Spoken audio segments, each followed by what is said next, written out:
Shalom, shalom. Coming back again, man. What's today? Today's Friday. Almost said Thursday. Another freestyle Friday, right?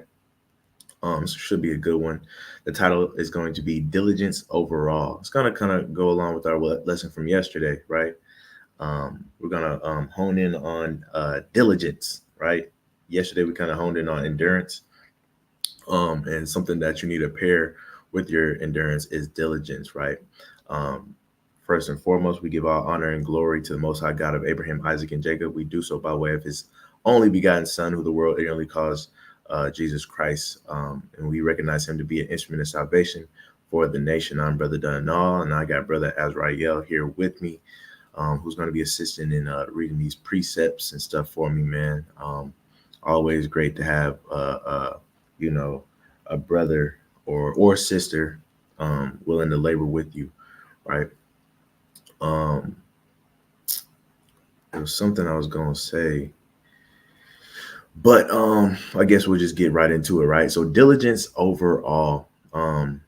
First and foremost, man, I'm gonna share my screen. We're gonna watch a little clip today. But before that, I want to get a definition, right? And so we're gonna get the definition of diligence. Let me share my screen. Can you see that? Yeah. Let me scroll up. Right there, perfect. If you can read that for me. Diligence, careful and persistent work or effort. Con, man. Careful and persistent, meaning consistent, right? Careful and persistent work or effort. And we know in this truth, we need work and effort. Both need to be shown, right? Your work and your effort. And it's got to be careful, meaning you got to take care of what you do, right? It's got to be something that you treat tender and delicate, right? Like we're supposed to be treating each other. This is careful work. It's supposed to be cautious work, right? Muy cuidado, and persistent. Got to be consistent as well, right? And it's something that every Israelite should have when it comes to this truth. Carefulness, persistence, work ethic, and having the effort to go with it, right? It's a perfect definition. I love that. Let's share this clip real quick, and then we'll get into some precepts, right? Now, this clip I'm about to show, right? It is an Edomite, right? But he says some profound things. So some profound stuff from our Edomite brother here. I've seen this throughout the week, and it was very profound to me, at least, right? And it kind of inspired me to make this video. Not really, but it did. Only because I remembered this video as I was thinking as I was coming up with the video today, right? I don't know why it's doing this, because normally, matter of fact, I think I know what I gotta do. Salakia. Present, share screen. I don't want to share the tab. I want to share entire screen. Well, I guess I got to. Window. It's not popping up as a window though. Screw it. We'll just share it like this. Let me make sure the sound is on. Alrighty. So, playing the video now. Stay a season ahead of your sons. So let's say you got a 10-year-old. Can you hear it? 11-year-old, okay? He's not handling guns. He's probably not handling a lot of knives. He's probably not driving a lot of heavy equipment. He's not driving your car yet. Well, then get him going. Because you want to grab the attention of a 10-year-old son? You want to drive the tractor? Yeah. Okay. But you're going to drive a tractor. I need to be able to trust you, okay? So that means that when we ask you to clean your room, and you say you did it, but you didn't do it, I can't trust you. You connect doing fun things to real things so they can connect cleaning their room to driving the tractor. because you can't be trustworthy in one area and not in another. That's called lack of integrity. And so you're going to teach them how to grow as a man of integrity in the dishes and the cleaning your room and the respectful attitudes toward mom and dad, because we want a man to be complete and open and honest and light. So it's not like I'll act nice when dad's around so I can drive the tractor and then I mean a disrespectful at home. No. You got to be a man of integrity, which means you are who you are, no matter where you are or who you're with. Come on, man. Right. I guess it stops right there. But I like that last bar that he said, man. You are who you are, no matter where you at, no matter who you're with, right? And it's the same thing we got to do in this truth, right? You got to have a sense of integrity, right? Especially when it comes to being diligent. You're not just only putting the work in when brothers see you on Shabbats, you know what I'm saying, or brothers see you on unity camps, right? You got to be able to be God. The Most High has to be able to trust you whenever, not with just the fun things, but the things that are kind of hard and difficult too. So even that means managing your own spirit, things like that, right? But also you got to understand, just like the little boy, as he imitated the little boy that sat up in his chair because he wanted to drive the tractor. A lot of us sit up in our chair because we want to make it to the kingdom of heaven, right? But we're not diligent in washing the dishes. We're not diligent in taking out the trash, doing the dirty work, right? And so I like that video. He was talking about integrity, but it also takes a level of diligence to maintain that integrity as well, right? And so that's kind of what's going to open up into our lesson today. You had anything to say on that video? Yeah, man. Integrity, like the brother says, takes a lot of hard work, aka diligence, because integrity is kind of learned, right? It's not something that a lot of people are born with. You kind of have to be taught integrity. And once you're taught it, you have to really be diligent for it to manifest. Being that, like the brother said, nobody's gonna be around, right? When the person that is holding you to a high standard is not around, are you gonna stay at that high standard, right? And you have to really work at that, man. You got to really train yourself, your thoughts, and your flesh to do what you're supposed to be doing, man. You got to always be meditating on the right things, because if not, it's easy to lose integrity, man. On a day-to-day, it's easy to lose integrity. On the job, it's easy to lose integrity. In your relationships, it's easy to lose integrity, right? So yeah, that's all I got to say about it. Right, man. It's easy to lose integrity, man. The thing that's gonna keep you from the thing that's gonna keep you keeping integrity, right, is the effort, the carefulness, the passion that you have behind what you're doing, right? And so I find it funny, man, because just like little kids, especially kids that grow up in like single parent households, but more like the parents are split up. They went through a divorce, or maybe they never were married to begin with, and you're growing up in two families, so to speak, right? Your dad's side, your mom's side, right? A lot of times you see it in those type of situations where the kid, he'll act good when he's with mom, or a lot of times they'll act good when they're with dad, but when they're with mom, they're showing their butt, right? You know what I'm saying? They're being disrespectful and things like that. And sometimes that comes from because dad can bless them with certain things that mom can't. So they're playing their dad for a fool type of thing. Like, I'm gonna get right in front of dad, but when I go with my mom, it's a different story. And a lot of times you see fathers preaching to their kids, "Hey man, why you act good around me, but when you get around your mom, you acting crazy. You can't be doing that, right? The same way you act with me, you got to be acting with your mom." And I know several people personally that had that conversations with their daughters and their sons, because they're not with their baby's mother, so to speak. Sometimes that's what we look like to the Most High, right? When you read those precepts about him saying stuff, and when Christ saying stuff, they honor me with their lips, but their actions are far from me. Or when you get to Christ and you're gonna tell Christ, what you mean? I didn't, that wasn't me. I wasn't doing all that. I deserve to come into the kingdom. And he gonna say, depart from me, I never knew you. Why? Because yeah, you want to act all like you was blameless in my presence, but without me, when I wasn't around, right? I couldn't trust you, right? You showed a lack of integrity. You showed a lack of diligence. You did what you wanted to do. You hid your talent in the ground. You didn't multiply it, things like that, right? And so we can see our actions and stuff like that as well. Right. Yeah, it's the same thing, like the example you brought out, and also like grade school, right? You'll see a lot of kids, they behave at home when the parents are there, and then they having these parent teacher meetings and they're wondering what's going on. They telling the teacher, that doesn't sound my child. I think you just hate my child. You just don't like my child. And lo and behold, their child be acting up when they're not around.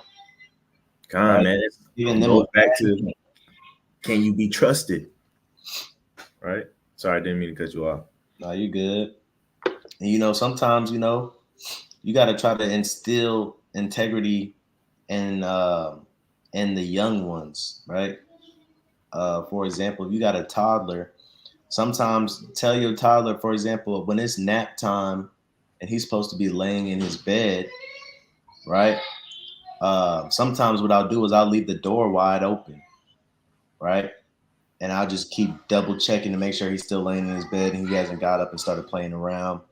And, if he got up, I'd have to say, lay back down, right? That's not teaching integrity. So what I do sometimes is close the door, right? And pop in on him every now and then, let him know that you still thinking about how he should be laying in the bed. And eventually he'll learn, my dad might pop in, let me do what I'm supposed to do, even though I don't see him. That's what the fear of the Lord is. The fear of the Lord is being a father and making sure you're doing what you're supposed to do, right? Even though he's not there, because you know that he could show up at any moment. Right, man. He can pop up and open your door and make sure you in your bed doing what you taking that nap like you're supposed to, right? And that can look in various ways. He can send his son back on the earth at any given time, or he can take your soul away from you, right? He can blow out your candle at any given time, and at that time, are you going to be doing what you were supposed to be doing, right? But let's get into these scriptures real quick. A lot of proverbs going on, right? If I had to title this video to have a secondary title after Diligence Over All, it probably would be something like what gets you out of bed in the morning, right? What gets you out of bed in the morning? And I'll explain more on that in a second. But let's get this first precept really quick.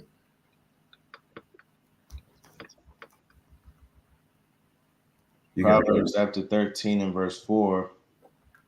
The soul of the sluggard desireth and hath nothing, but the soul of the diligent shall be made fat.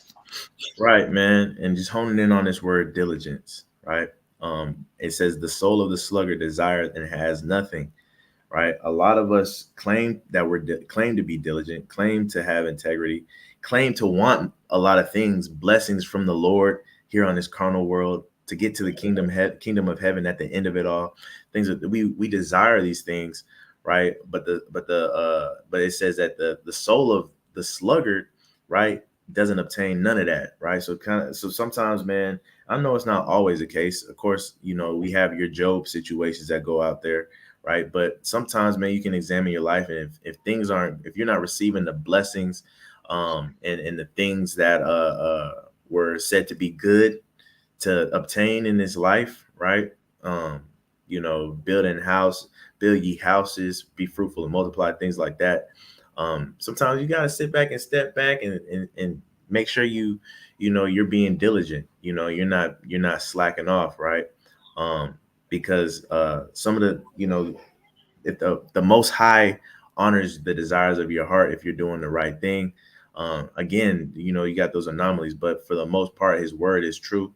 And so if you're desiring something that's of His will, right, and it's not coming through for you, or it's taking its precious time, Sometimes you got to take a step back and see if you're being a sluggard or if you're being diligent, right?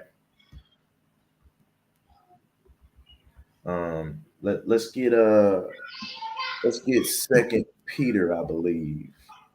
Let's get Second Peter 3:14, 3 and 14. All right, Second Peter chapter 3 and verse 14. Go ahead. The book of 2 Peter chapter 3 and verse 14. Wherefore, beloved, seeing that ye look for such things, be diligent that ye may be found of him in peace, without spot and blameless. Come on, man, because this is what we're striving to do in this truth, man. It says, wherefore, beloved, seeing that ye look for such things, be diligent. We look for certain things, like I was just talking about in the last precept. We look for prosperity. We look for to be fruitful. We look to build houses in this land. And then spiritually, man, we look to obtain to have dominion over our spirit, right? To obtain the fruits of the spirit. We look to obtain more souls for the kingdom. We look to obtain the kingdom, right? And when you're looking for these things, what does it say? It says, "Be diligent," right? Take care, show work and effort that you may be persistent work and effort that you may be found of him in peace, without spot and blameless, right? Again, that goes back to integrity. He has to be able to trust you, right? Let's go to Proverbs chapter 20 and verse number 4. And I'm gonna talk to you guys a little bit about my about the little secondary title that I was referring to, right? Proverbs 20 and verse 4. The sluggard will not plow by reason of the cold, therefore shall he beg and harvest and have nothing. Right, man. And so, I bring this precept up to go back to what I was referring to when I said, what gets you out of bed in the morning? Something in this truth has to get you out of bed in the morning, right? I wanted to bring this up because I was thinking about this earlier today, which prompted me to make this lesson. I work on a farm, right? And I even talked to my father about this too, right? Not my heavenly father, but my earthly father, right? And I was just telling him, like, man, this job as a farmer, it keeps me on my P's and Q's, to say the least, right? But it gets me out of bed in the morning. Why do I say that? It's because I'm like, man, if I had a regular 9 to 5, I always be struggling to get out of bed, right? Because I didn't really see the reason. But something about taking care of living animals, right, and things like that, it gets you out the bed and gets you out of the bed in the morning, because you have an obligation and a responsibility that affects something else's life, right? I have to get out the bed because these animals need to eat, right? Things need to be done, right? And so it's funny, man, because a lot of us don't really have something that gets us out of the bed spiritually, and it shows, just like in farming, right? Um, one thing about about any livestock is they're gonna tell on you when you're not doing your job, right? From the little things, like if you're not washing down the pens, right? You're not scooping out, the horse poop or whatever, right? It's gonna show. Why? First of all, it's gonna smell. Right? As people come around, that stench gonna hit them, right? Not only that, man, it's gonna be buzzer with flies everywhere. You know what I'm saying? These things tell on you. Not only that, if you're not taking care of these animals, it's gonna show up. Why? Because trust me, these animals are gonna start dropping dead left and right.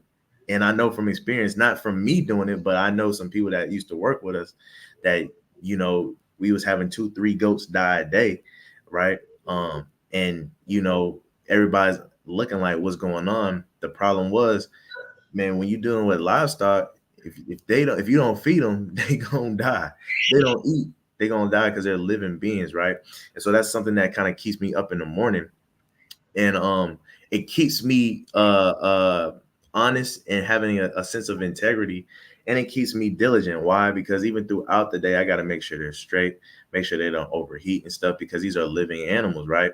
Sometimes throughout the day, when it gets really, really hot and I'm really, really tired, and I don't feel like getting up and doing stuff, I have to tell myself, man, I got to do this, because if I don't, nobody else will. These animals gonna die, right? They can taking care of something that, taking care of things that can't take care for themselves is what gets me up in the morning, because if I don't do it, who will? Type of feeling, right? And I was just thinking, man, if I had a regular 9 to 5 job, like I used to work with furniture and stuff like that, you'd be late to work and stuff, because you get out of bed, you don't really see no purpose, right? You work a cubicle job, a desk job where you got to submit something every day. Sometimes in the back of your mind, you're like, man, especially on Fridays, you're like, I'll push it off, I'll do it next week type thing, right?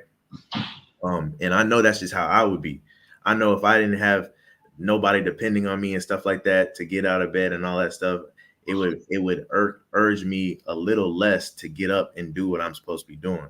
It would urge me to not have integrity like I should, right? When I should be doing something consistently, when I know I can push the envelope and get by, I probably would do it, right? And the same thing for even like stuff like building houses and things like that, right? Um, building houses, man, that'll get you up in the morning. One, because you're you're building homes for people that plan on moving into them at a expected date. Not only that, with the process of like laying concrete, even when you're talking about finishing the homes with like joint compound mud and stuff like that, from painting and stuff like that, right? All these things take time in their own respects, as far as drying and making sure they're leveled and stuff like that. And so you have to map out everything, and you have to be able to get up on time to get things done on a scheduled time period. Because if you don't, man, you'll fall behind quick, right? Some of these things take 2-3 days, sometimes weeks to dry, right? Like the foundation and stuff like that, right?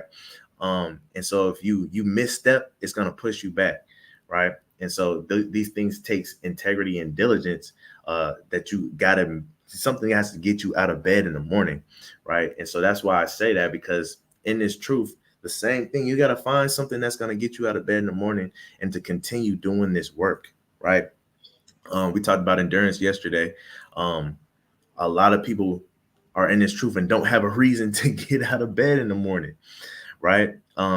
It sounds crazy, but it has to be more than your wife. It has to be more than your husband. It has to be more than your kids, right? Because a lot of that. Go ahead. I was going to say, it's got to be more than just getting blessings all the time. Right. It's got to be more than these things, because a lot of these things, a lot of times these things are gonna stop, right? Or the people are gonna start treating you differently. The blessings are gonna stop coming in, right? You're not always gonna be at your tip top personality. You're gonna be going through.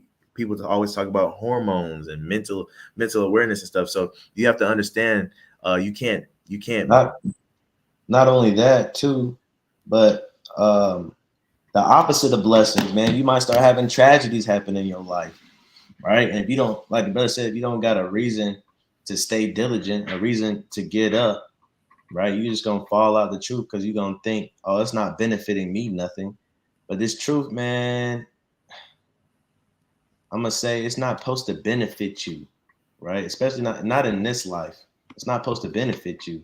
A lot of people think that it's supposed to benefit them, and because that, they end up falling out of the walk, and they end up wanting to do them.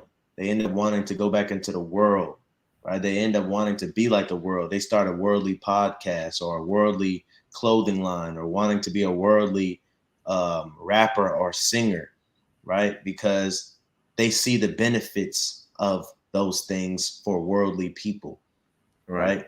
And they think because there's earthly benefits, that's going to give them a reason to get up every morning, right? But we have to understand that our reason to get up every morning is not earthly or physical, right? It's the opposite. It's spiritual. So we shouldn't be looking for the wrong things keep us grounded, because I mean, as cliche as it sounds, a house that's built on sand is just gonna sink. You got to be built on a rock. When that storm comes, you know what I'm saying? And there's always a storm that will try everybody, right? That storm might look like a death in the family. That storm might look like you losing your job. That storm might look like I don't know, right? But everybody has a storm that could possibly shake them to an extent, right? But it's just like the brother said, man. You know, we got to find these things that's gonna allow us to you know, get us up in the morning. One thing that gets me up in the morning in this truth, man, is dang, man, just left my mind while you was talking. I just had it though.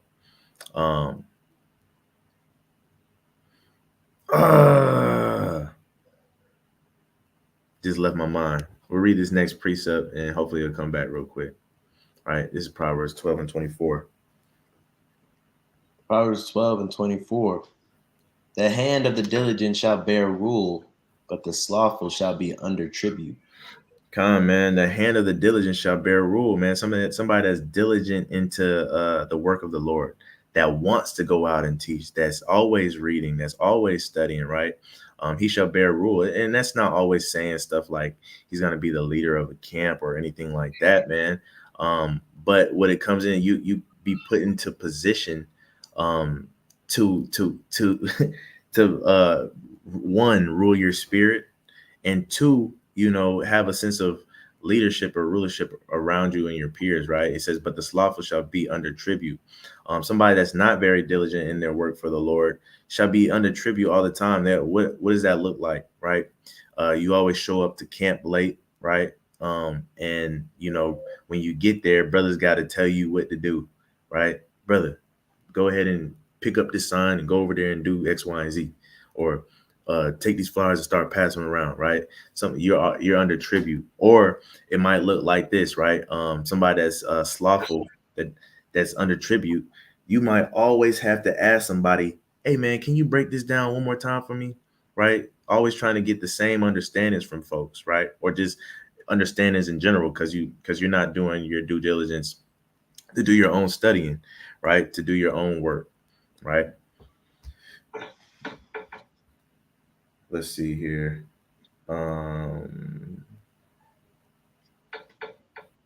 6, 1, 2, 3, 4, 5, 6. Let's go to Proverbs 22 and 29.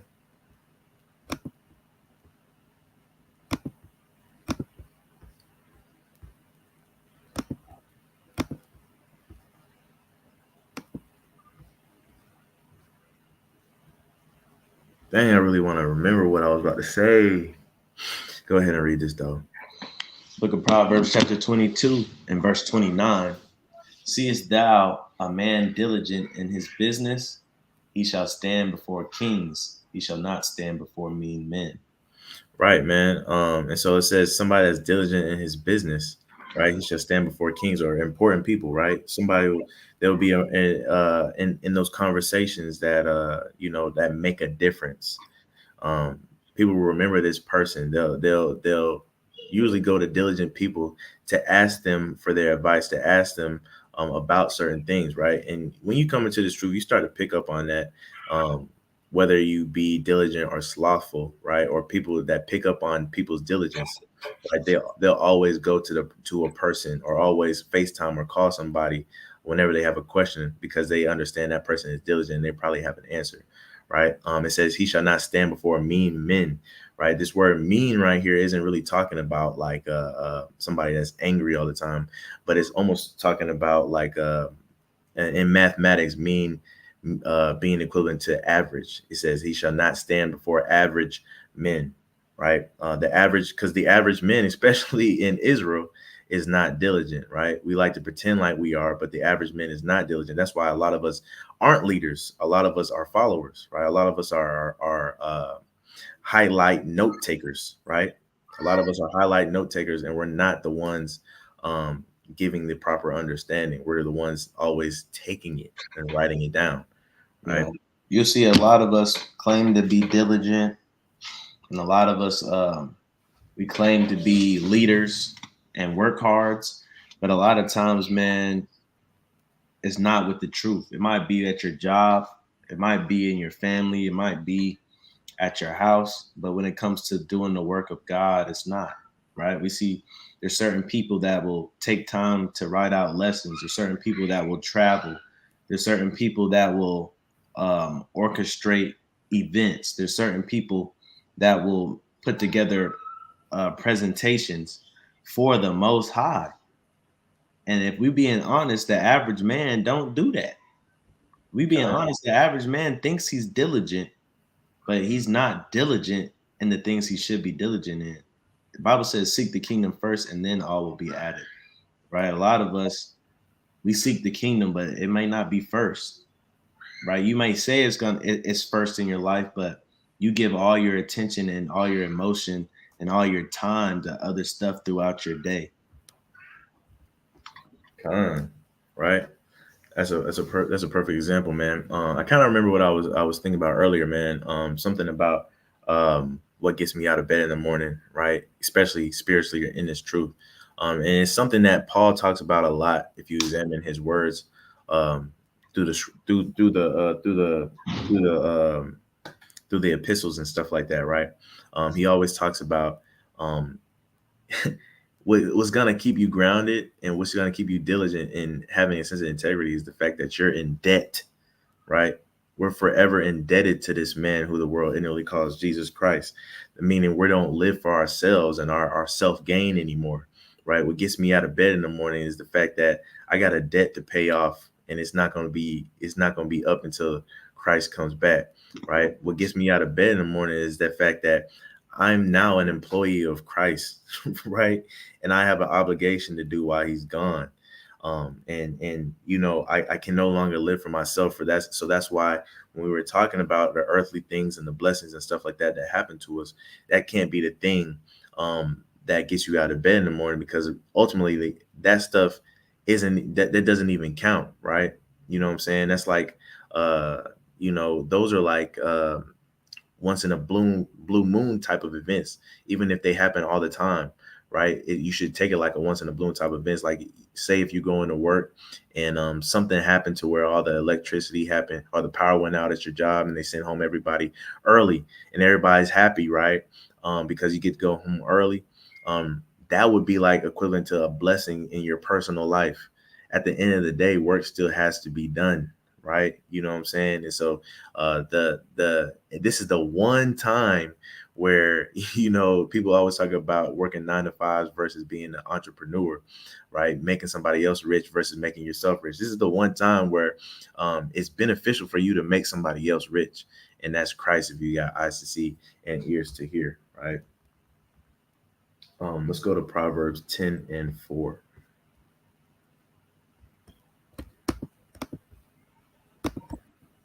Proverbs 10:4.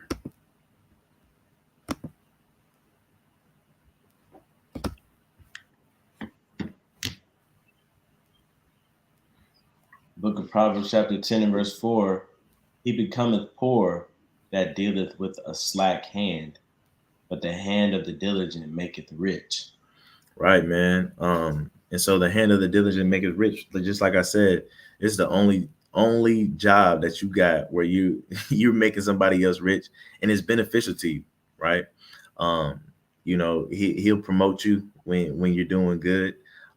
He'll also, send you home if you're doing bad. And a lot of people have been getting sent home because they just don't understand the task at hand and what they should be doing at work.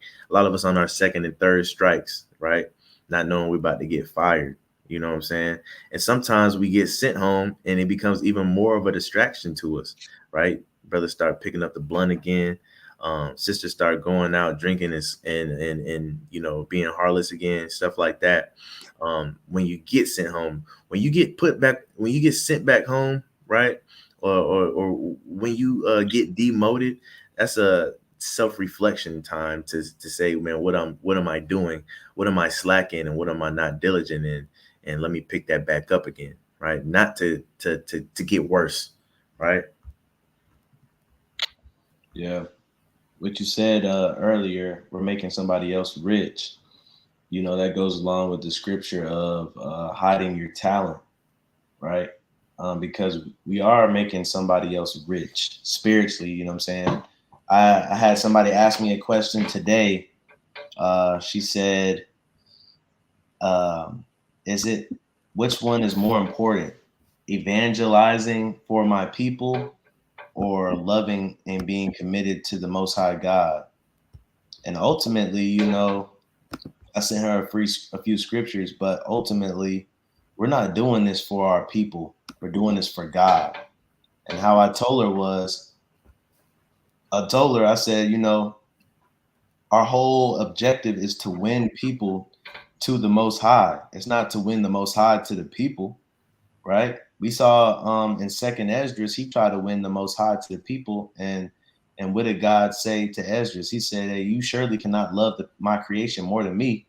Right? And then we see in Romans it says that people went astray when they went and served the creature more than the creator, right? So then when we look at the parable of the talent being hiding your talent, you know, the Most High gonna say this.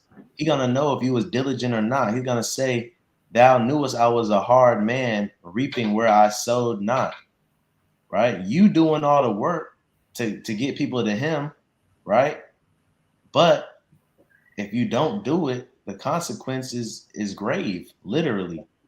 Man, it's funny because her question to you, her answer, and she didn't even really know, is really one and the same, right? Her question was really one and the same, like the ultimatum that she gave you. Both outcomes are really one and the same, you know. And again, not to throw shade at whoever you know, ask you the question, but at the end of the day, man, if you were diligent and you read your Bible, right, especially in the New Testament, you would understand the ultimate goal, which is here. Like if you love Christ, man, you would do the same things that he would do, and you would do the things that he commanded us to do. And a lot of times what he commanded us to do before he left this earth is to spread this gospel to other people, right? Literally, when you dive into you know, multiplying your talent, it's mostly talking about taking that knowledge that you have, the knowledge of the truth, and you spreading it, and you multiplying the kingdom, right? And not keeping it to yourself. It's not talking about, oh, you can juggle some bowling pins. It's not talking about the talent because you can sing. It's not talking about hiding that talent, or you can sing and the brother just chooses not to. No, it's talking about when you understand this truth, when you understand the knowledge of Christ and the gospel, right? It's not just to keep to yourself. You got brothers and sisters that you need to get it out to so you can multiply that thing, right? And that was Christ's whole thing was, when I come back, did you keep it to yourself or did you share it with other people? Because that's all Christ was trying to do, was share with as much people as he can, because he loves all of us so much that he wants as many of us as to make it up there with him, right? And you And know, so go ahead. I was gonna say, you know, the same thing. If you ever been in sales, right? They say in sales you got to be a shark, and the thing about trying to get a sales job or trying to get commission or trying to make a sale, it's a numbers game. So, you know, to the sister, yes, of course, you're going to have some people that you got to dust your feet off from, but you're supposed to go out even the more, because the more numbers you reach, the more chances you have of multiplying. And all of that is literally what we're talking about today, is being diligent. You got to be diligent on your walk to where even if you get no's, you still pressing towards the mark, because you're doing it for the Most High God, right? And you know He's coming to collect. So you Right. trying to multiply as much as you can. You gotta have tough skin, man. And part of having tough skin is knowing one thing. When I used to work in sales, man, one thing that I really didn't care if somebody told me yes or no. Why? Because it wasn't my product. Like I'm working for this company. I didn't design this software. I didn't do X, Y, and Z. So if you tell me no, that's cool. It's not gonna hurt my feelings. It should be the same way, kinda, in this truth, because this is not my gospel, right? Whether you like it or not, right? It's for you. It's beneficial. But if you tell me no, yeah, you know, I might feel some type of way, but people lose sight of it when it becomes, I'm winning this person over, right? Or this person is denying me. And so when somebody disagrees with you, is, well, you just stupid, you gonna die then, brother, right? No, it's not about, us. We're just the vessels here, and we've been employed to do this work. And so don't be discouraged if people aren't taking heed to your words. You're just doing what you're getting paid to do, right? You're just doing what you're getting paid to do. Don't take it personal, right? What you do need to take personal is your diligence and when we read the definition of diligence, your care and your effort, right? And how persistent you can stay, right? And have some tough skin about you when you come into this truth. The prophets and the disciples, man. I just got done reading in Acts where the disciples, right? They got beat and got sent out the city. And as soon as they got sent out the city, they kind of looked at each other and they started rejoicing because how good is it to be an employee of the Most High and get persecuted for doing something you're supposed to do, and you seeing it through no matter what the outcome is, even though you got persecuted, even though you got told no, this, that, and the third, you still feel fulfilled at the end of the day because you're doing what you're supposed to do, right? And you're staying diligent. There's something about being diligent, no matter what the outcome, and having that sense of fulfillment that you're still doing what you're supposed to do, right? Me personally, so even when me talking about farming and taking care of livestock, if I do everything I'm supposed to do right, to care for these animals, if one dies, it's a sad time, but I still feel fulfilled because I did everything I could for this animal to survive, right? I'm watching Grey's Anatomy now. The brother got me watching Grey's Anatomy now. And one thing they say, right? One thing they say is no matter if the person comes in dead or if they come in dying, right? They use a term. They said we humping them, right? Meaning they're going to work, right? They're pumping their chest, right? They're doing all they can. And people say, well, why are we working so hard for somebody that's gonna die anyway? Because at the end of the day, we can rest assured and feel fulfilled that we did everything that we possibly could to ensure this person could live if they had a chance, right? And that's all the Most High really wants from you, whether people hear or forbear. That's what the word says. Whether they hear or forbear, right? You're supposed to be doing your job. You know what I'm saying? You're supposed to stay diligent in this work. But this is 1 Corinthians 15 and 38. 1 Corinthians 15 and 38. But God giveth it a body as it hath pleased him, and to every seed his own body. Hold up. Salakia. 15 and 38. I meant 15 and 58. My bad. Salakia.